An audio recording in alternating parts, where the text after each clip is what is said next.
of the year in November after another fantastic year. The 2019 World Championship silver medalist spent the first part of the lockdown enjoying time that she doesn't get to spend with her family, as she began boarding at Tuks High School from the time that she was 14 years old. I caught up with the breaststroke ace yesterday. So the beginning, I was fortunate enough to get a little bit of a break. Actually, it took the first 3 weeks off of training, because swimming, we don't get a lot of time to take off. So first 3 weeks, I was just really like enjoying my time and actually really spending time with family. I've never really had this time without like swimming as a distraction to spend time with family. So that was kind of what I did. And now this last week or two, I'll just be like getting into training slowly, dry land training. We do have a pool, but it's a bit cold. So I'll maybe try and get in there for a bit, but I don't think so. What about the bathtub? I'm seeing all these people making these plans in their bathtub. I know. They've been making plans. They've been trying where you put your face in a bucket of water. I don't know if it works. I will try it out and I'll let people know.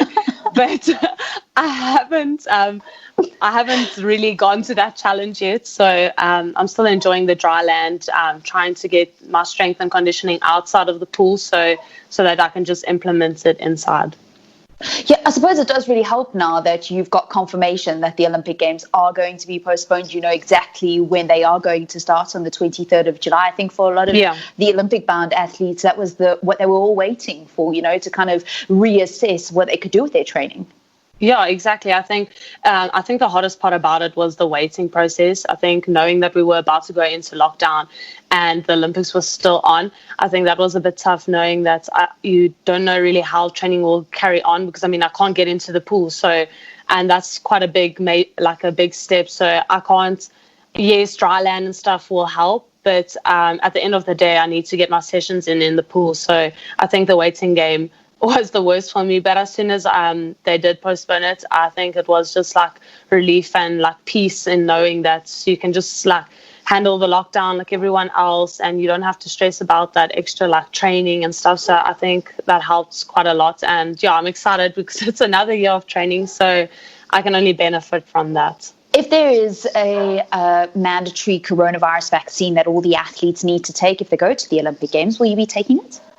Oh, definitely. I think any athlete going there, you know, it's a responsibility and it's a requirement that they need. So for me to be able to go to Olympics for just taking a vaccine, I'll definitely do it. I mean, it has been a lifelong dream, so I wouldn't refuse to take a vaccine if that meant I couldn't go. So yeah, I would take my part and take my responsibilities and definitely do it.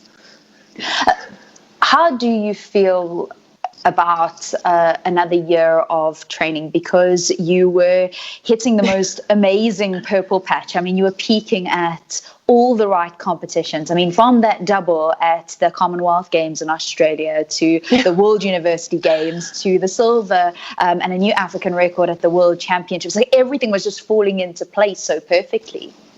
Yeah, I think with swimming, it also obviously takes a few years. I mean, the times that I swam at Commonwealth Games, I only broke it last year at World Champs. So it took me a year and a bit to actually first dip under my PB. So it takes a lot of training. So I think this year will definitely help me to be able to drop under the times that I want to, because obviously the ultimate goal at the Olympics is just to swim a PB. So I think this year will definitely help, because that means I had an extra 2 years since World Champs. So hopefully I will swim a PB. So yeah, it takes a lot of time to finally bring down your time. So this can only benefit us in that perspective. Do you believe you can medal at the Olympic Games? I believe if I have a lane, I have a chance. But yeah, for me, the ultimate goal will obviously definitely be PBing. And I mean, the more I move forward in time, it doesn't mean I'm going to stop off the Olympics. So I definitely have a few more years to go. Hopefully. I think about the training and being at home, and one video that came across my news feed was Yulia Efimova, who is a competitor of yours. Yeah. And somebody that you know well as having competed against. But what did you make of her home training regime? I don't know if you saw it, lying on top of her couch and actually practicing her strokes.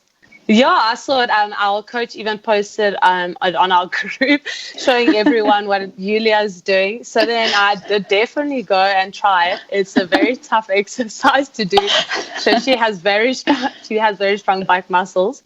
But I think it is quite a good thing to do because breaststroke is a lot to do with your back and like arching and stuff. So it's definitely a cool, very like what do you call it? Her mind, her idea, her creation of this exercise was honestly really cool and challenging. So I have tried it. It's really hard. But yeah, I don't think I would replace that with swimming though. But it is a very good exercise.